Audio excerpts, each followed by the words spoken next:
Assalamualaikum warahmatullahi wabarakatuh. Berjumpa lagi bersama saya, Asep Enul Yakin. Pada kesempatan kali ini, saya akan sharing terkait buku yang berjudul Berani Tidak Disukai. Itu membahas fenomena dari Jepang untuk membebaskan diri, mengubah hidup, dan meraih kebahagiaan sejati. Yang dikarang oleh Ichiro Kishimi dan Fumitake Koga. Ichiro Kishimi yaitu merupakan penulis sekaligus pengajar tentang psikologi Alderian serta memberikan konseling. Kemudian Fumitake Koga juga merupakan penulis profesional yang sudah menciptakan banyak buku yang berhubungan dengan bisnis maupun non bisnis gitu atau yang umum. Nah, di dalam buku ini ya, ada 3 hal yang bisa kita pelajari. Yang pertama, bagaimana kita memaafkan diri sendiri, bagaimana kita mencintai diri sendiri, dan bagaimana kita menyingkirkan hal yang tidak penting di kehidupan kita. Sehingga ketika 3 hal tersebut bisa kita dapatkan, kita dapat membangun keberanian bagaimana untuk mengubah dan mengabaikan batasan yang mungkin diberlakukan bagi kita. Oke, sebagai contoh seperti ini. Mungkin banyak di antara teman-teman di sini juga merasa bahwa ya saya itu ya seperti ini, gitu. Kemampuan saya ya cuma sebatas kayak gini, gitu ya. Nah, itu adalah batasan-batasan yang kita ciptakan sendiri, gitu ya. Nah, untuk teman-teman yang merasa seperti itu, saya rekomendasikan buku ini sangat cocok, gitu ya. Karena di dalamnya kita diberikan, gitu ya, diberitahu bagaimana cara supaya kita bisa membangun keberanian, kemudian bisa mengubah perilaku, bahkan mengubah pandangan, serta menghilangkan batasan-batasan yang kita buat sendiri tadi, gitu ya. Nah, di sini di dalam buku ini juga ada beberapa pembahasan terkait teori, gitu ya, teori yang dikemukakan oleh Adler maupun Freud. Nah, kedua teori ini bertolak belakang, di mana kalau Adler sendiri berpendapat bahwa trauma secara definitif itu tidak bisa diterima.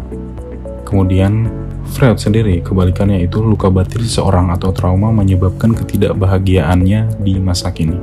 Nah, artinya seperti ini. Kalau Adler gitu ya, kalau Adler sendiri mengatakan bahwa jika seseorang itu menyalahkan bahwa dirinya saat ini itu dikarenakan masa lampaunya dia pernah trauma ataupun pernah gagal ataupun seperti apa, itu tidak bisa diterima, gitu ya, kalau menurut Adler sendiri. Sementara kalau menurut Freud bahwa ya orang yang saat ini dikarenakan trauma di masa lalunya, mungkin dia pernah disiksa atau dihukum atau mendapatkan bullying dari lingkungan sekitarnya. Nah, itu sekilas dari teori yang ada di buku ini, gitu ya. Nah, sementara untuk Ichiro Kishimi sendiri ini memegang teori dari Adler, gitu ya. Yang pertama, manusia tidak dikendalikan masa lalu. Kalau setiap orang berkata bahwa masa sekarang itu dikarenakan masa lalunya seperti apa, gitu ya. Oh, pantas dia sekarang seperti ini karena dulunya seperti itu, gitu.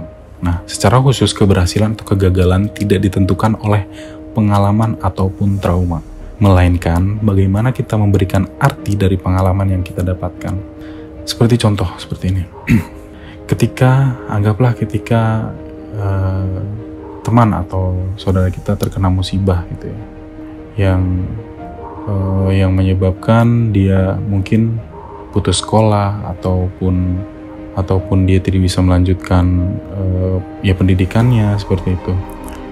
Di sini yang ditekankan itu bagaimana si orang tersebut, si subjek tersebut memberikan arti, itu ya. Apakah dengan dia dengan putus sekolah dia mau berpasrah seperti itu, atau dia mau mengartikan oke, dia putus sekolah saat ini tetapi dia akan menabung untuk bisa sekolah, atau dalam hal ini berarti ya musibah yang dihadapi saat itu, sudut pandang dia mengartikan dari musibah itu bagaimana, gitu. Nah, perbedaannya ya adalah apa yang terjadi dengan bagaimana cara saya menyikapinya. ketika menyikapi satu hal tetapi kita berfokus kepada kejadian pengalamannya, dengan bagaimana kita menanggapi atau menyikapi pengalamannya, itu akan berujung atau berefek pada dua kondisi gitu ya. Yang pertama mungkin ya ketika kita dihadapi, kita memilih memfokuskan diri kepada apa sih yang terjadi, kenapa sih saya seperti ini, kenapa dulu saya seperti itu sehingga mengakibatkan saya seperti ini, itu yang mengakibatkan perasaan pesimistis. Sementara jika kita bisa menyikapi bagaimana kita memberikan arti, itu membuat kita akan lebih optimis. Nah, ada kutipan yang sangat bagus gitu ya dari Ichiro Kishimi sendiri. Hidup Anda bukanlah sesuatu yang diberikan oleh orang lain, tetapi sesuatu yang Anda pilih sendiri. Jadi kalau orang lain pernah memberikan trauma kepada kita ataupun lingkungan sekitar kita pernah memperlakukan kita sehingga kita merasa kita mengalami perundungan kayak gitu, itu sebenarnya tidak berpengaruh gitu ya. Tetapi kita harus pilih bagaimana cara kita menyikapi, bagaimana cara kita memberikan arti dari kejadian tadi. Kemudian yang berikutnya adalah bab tentang kebahagiaan dimulai dengan cara mencintai diri sendiri. Apakah teman-teman merasa mencintai dirinya sendiri? Ya mungkin ada yang berkata ya, ada yang berkata ya tidak gitu ya. Ini hal yang lumrah gitu ya. Anda tidak akan merasa benar-benar bahagia jika Anda masih mengagumi orang lain dan ingin menjadi seperti dia yang Anda kagumi. Itu artinya saat ini Anda tidak bahagia dengan diri Anda sendiri dan menganggap Anda merasa lebih bahagia kalau menjadi seperti dia. Nah, sebenarnya hal ini wajar gitu ya. Bahkan mungkin setiap orang merasakan gitu ya. Nah, andai saya seperti si A, mungkin hidup saya akan lebih bahagia. Andai saya terlahir dari keluarga kaya, mungkin saat ini saya tidak perlu susah payah bekerja. Seperti itu. Semuanya itu ketika kita merasa tidak bahagia dengan diri kita sendiri, itu karena Anda hanya tidak berani menjadi bahagia. Karena ketika mencoba mengubah arah kehidupan, kebahagiaan Anda diuji. Nah, yang dimaksud di sini adalah begini. Kita sudah merasa nyaman gitu ya. Kita sudah merasa nyaman dengan kehidupan kita saat ini. Dan ketika kita mau mencoba untuk melakukan hal yang lain lagi, kita akan merasa cenderung takut, nggak berani gitu. Tidak berani untuk mencoba karena rasa nyaman, rasa bahagia yang kita saat ini rasakan itu akan diuji gitu ya. Anggap saja gitu, kita yang sebelumnya tidak pernah baca buku sekarang dipaksa harus baca buku, yang tidak pernah belajar dipaksa harus belajar. Yang menyebabkan ya rasa nyaman kita, kebahagiaan kita saat itu diusik atau malah jadi tidak bahagia. Nah, justru kita harus melakukan hal itu supaya benar-benar kita bisa merasakan kebahagiaan yang lebih gitu ya. Ini juga merupakan teori dari Adler, yaitu terkait psikologi keberanian. Jadi intinya kita harus berani untuk menjadi bahagia gitu ya. Berani untuk mencintai diri kita sendiri gitu ya. Kita bangga dengan diri kita. Kita bangga dengan keadaan kita. Tidak perlu kita menjadi seperti si A, si B, si C. Tetapi bagaimana kita bisa memanfaatkan apa yang ada di diri kita supaya kita juga lebih bahagia, lebih baik lagi dibanding yang sekarang. Kemudian yang ketiga adalah hubungan interpersonal. Ini berisi kemampuan untuk berkomunikasi, berinteraksi, membangun dan menjaga hubungan dengan orang lain dalam berbagai keadaan dan situasi. Nah, banyak orang yang merasa tidak memiliki kelebihan, muncul pemikiran dirinya dipenuhi kekurangan yang mengakibatkan harga dirinya rendah. Ketika harga dirinya rendah, dia akan merasa tidak percaya diri. Kemudian muncullah rasa pesimistis. Ketika hal ini muncul gitu ya, mengakibatkan perasaan inferior atau tidak bisa atau merasa dirinya ya tidak lebih baik dibanding orang lain. Dan kalau kita singgung dengan apa yang pernah dipelajari di World Class Manager gitu ya, inferior ini berarti salah satu sikap mental the loser gitu, atau pecundang, orang-orang yang kalah, orang-orang yang merasa tidak bisa lebih dari orang lain.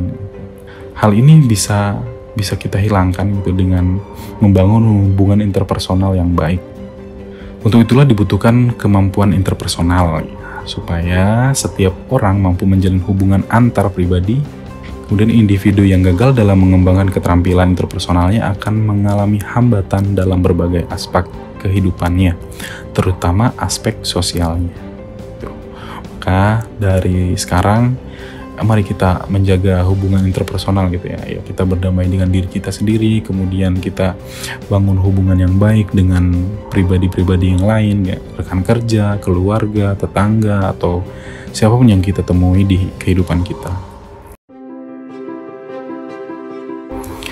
Kemudian yang berikutnya adalah hidup bukan untuk dapat pengakuan dari orang lain. Ya, ini mungkin agak sedikit kontradiktif gitu ya. Siapa sih yang nggak pengen diakui oleh orang lain gitu ya? Termasuk saya juga pengen gitu ya dianggap berhasil ketika saya selesai atau ketika saya berhasil dalam pekerjaan saya mendapat pengakuan ya. Itu mungkin hal yang lumrah gitu ya. Tapi jangan pernah itu dijadikan keharusan gitu ya. Nah, apresiasi atau pengakuan itu jangan dijadikan keharusan. Tapi kalau apapun yang kita lakukan itu, lakukan bahwa ya kita ikhlas gitu ya, tanpa mengharapkan harus diakui atau harus dipandang oleh atasan atau dengan rekan sejawat. Kita lakukan dengan ikhlas aja gitu ya. Jadi hidup kita ya nggak perlu kita cari-cari muka atau cari-cari pengakuan dari orang lain. Seperti contoh gitu ya, kalau tidak ada yang memujiku, aku tidak akan mengambil tindakan yang tepat. Dan kalau tidak ada yang menghukumku, aku juga akan terlibat pada tindakan yang tidak tepat gitu. Nah, ini sifat atau sikap yang kurang tepat gitu ya. Jadi dia hanya akan melakukan suatu tindakan yang bagus kalau ada yang muji gitu. Contohnya, saya bakal bekerja keras kalau bos saya memuji gitu.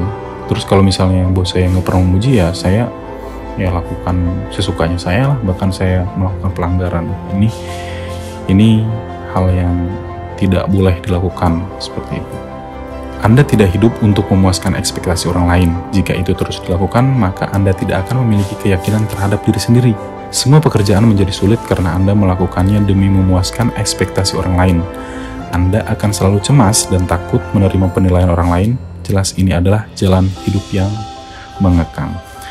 Yang bisa Anda lakukan untuk sehubungan dengan hidup Anda sendiri adalah memilih jalan terbaik dari yang Anda yakini. Menjalani prinsip Anda sendiri sekalipun dengan risiko tidak disukai banyak orang. Kalau misal pun apa yang kita lakukan itu tidak disukai banyak orang, ya okay gitu ya. Kita nggak perlu lihat pandangan orang lain. Kita nggak perlu mencemaskan penilaian orang lain terhadap kita. Selama kita mampu memanfaatkan potensi apa yang kita punya, kita bekerja sesuai dengan kodratnya, sesuai dengan job desk-nya, sesuai dengan keharusan yang kita kerjakan tanpa harus ya mengharapkan embel-embel penghargaan gitu ya. Kemudian yang berikutnya, nah di sini ada satu sosok pemilik Tesla gitu ya, Elon Musk. Yang di sini judulnya temui kebahagiaan melalui kemampuan menerima diri dan keberanian.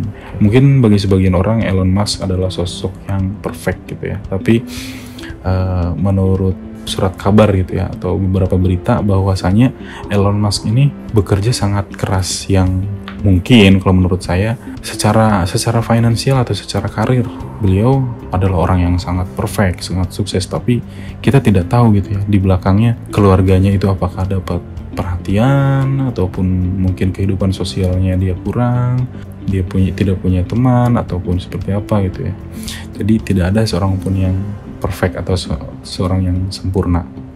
Seperti di surat At-Tin ayat 4 gitu ya, yang berbunyi laqad khalaqnal insana fi ahsani taqwim, yang artinya sesungguhnya kami telah menciptakan manusia dalam bentuk yang sebaik-baiknya dan berkelengkapan sesuai dengan keadaannya. Jadi ya diri kita itu sudah diciptakan oleh Tuhan, oleh Allah gitu ya, dengan keadaan yang sangat sempurna gitu ya. Walaupun tadi kesempurnaan itu tidak ada, tapi bagaimana kita memaknai diri kita atau bagaimana kita bisa memanfaatkan potensi apa yang kita punya.